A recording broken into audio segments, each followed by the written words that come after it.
শুরুতেই জানাবো সংবাদ শিরোনাম। অন্তর্বর্তী সরকারের বিরুদ্ধে প্রয়োজনে আন্দোলন করব বললেন ভিপি নূর। জানাবো সংস্কার নিয়ে উপদেষ্টার বক্তব্য বিরাজনীতিকরণের প্রয়াস বললেন রুহুল কবির রিজভী। অন্তর্বর্তী সরকারের বিরুদ্ধে প্রয়োজনে আন্দোলন করবেন বলে ঘোষণা দিয়েছেন গণ অধিকার পরিষদের সভাপতি নুরুল হক নূর। শুক্রবার জাতীয় প্রেস ক্লাবের সামনে বাংলাদেশ যুব অধিকার পরিষদ আয়োজিত ভারতীয় আগ্রাসন ও আধিপত্য বিরোধী শীর্ষক জাতীয় যুব সমাবেশে প্রধান অতিথির বক্তব্যে এ ঘোষণা দেন তিনি। নুরুল হক নূর বলেন, অনেক আশা আকাঙ্ক্ষা নিয়ে অন্তর্বর্তী সরকারের দিকে গোটা জাতি তাকিয়ে আছে, কিন্তু দুঃখজনক হলো সরকার জাতির মনের আশা আকাঙ্ক্ষা বুঝতে পারছে না। তিনি বলেন, জুলাই আগস্ট বিপ্লবে ফ্যাসিস্ট হাসিনার পতনে সমস্ত রাজনৈতিক দল, শিল্পী, সাহিত্যিক সবার প্রত্যাশা ছিল নতুন বাংলাদেশ বিনির্মাণ করার জন্য আন্দোলনের অংশীজনদেরকে নিয়ে জাতীয় সরকার গঠন করা হবে, রাষ্ট্র সংস্কার করা হবে। কিন্তু দুঃখজনকভাবে আমরা দেখলাম যাদের আমরা সরকার গঠনের দায়িত্ব দিলাম তারা তাদের বন্ধুবান্ধব ও লোকজনকে নিয়ে সরকার গঠন করলেন। আন্দোলনে থাকা নেতারা এবং রাজনৈতিক দলগুলোর মনে আঘাত দিলেন। নূর বলেন, রাজনৈতিক দলগুলো এখন সরকারের কর্মকাণ্ডে সন্দেহ, সংশয় প্রকাশ করছে। এই সরকারের প্রতি আমাদের ক্ষোভ আছে, রাগ আছে। প্রয়োজনে সরকারের বিরুদ্ধে আন্দোলন করব, আমাদের দাবি আদায়ে বাধ্য করব। এই সরকারের জনগণের বাইরে যাওয়ার সুযোগ নেই। জনগণের বাইরে গেলে, জনসমর্থনের বাইরে গেলে এক সপ্তাহ টিকে থাকতে পারবে না তারা। গণ অধিকার পরিষদের সভাপতি বলেন, আজ বাংলাদেশে যে সংকট তৈরি হয়েছে, বিশেষ করে শেখ হাসিনার পতনের পর ভারতের সঙ্গে বাংলাদেশের যে সংকট তৈরি হয়েছে, আমরা মনে করি এই সংকটের জন্য ভারত দায়ী।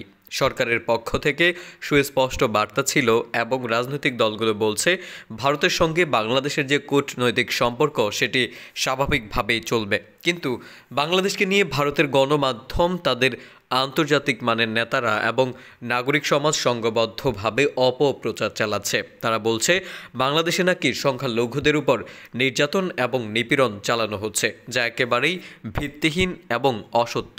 তিনি বলেন, আমরা ভারতসহ সব বিদেশি মিডিয়াকে আমন্ত্রণ জানাবো, আপনারা বাংলাদেশে এসে গ্রামগঞ্জে ঘুরে দেখুন কোথায় হিন্দুদের উপর আক্রমণ হয়েছে, কোথায় মন্দির আক্রমণ হয়েছে।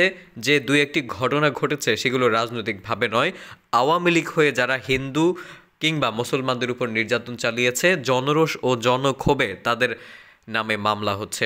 কোথাও বিচ্ছিন্ন মামলার ঘটনা ঘটেছে।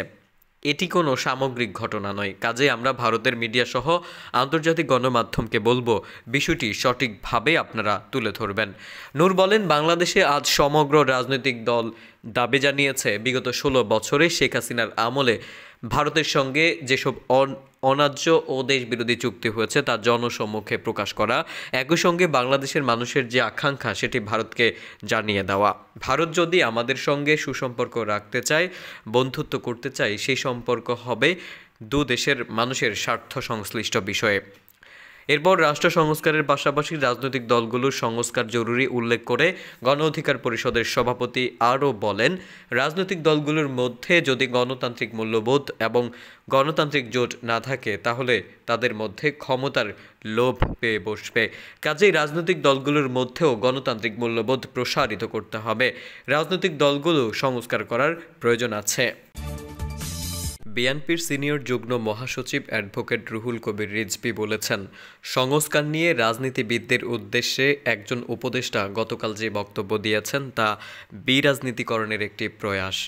পৃথিবীতে যত সংস্কার হয়েছে তা রাজনীতিবিদরাই করেছেন। শনিবার সকালে রাজধানীর মিরপুরে শহীদ বুদ্ধিজীবী দিবস উপলক্ষে জাতির শ্রেষ্ঠ সন্তানদের প্রতি শ্রদ্ধা নিবেদন শেষে সাংবাদিকদের এসব কথা বলেন। রুহুল কবির রিজভী বলেন, সংস্কার একটি ধারাবাহিক প্রক্রিয়া, একদিনে সমাজের অনিয়ম দূর হয়ে যায় না, এর জন্য প্রয়োজন সর্বস্তরের সহযোগিতা। এ সময় সংস্কার নিয়ে বাড়াবাড়ি এবং রাজনীতিকদের দোষারোপ করার অর্থ ইতিহাস সম্পর্কে অজ্ঞাত বলেও মন্তব্য করেন তিনি।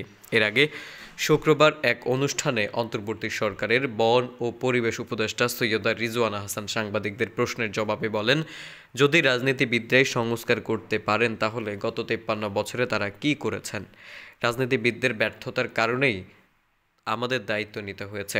সংস্কারের কাজ শেষ হলে প্রধান উপদেষ্টা নির্বাচনের রোডম্যাপ ঘোষণা করবেন।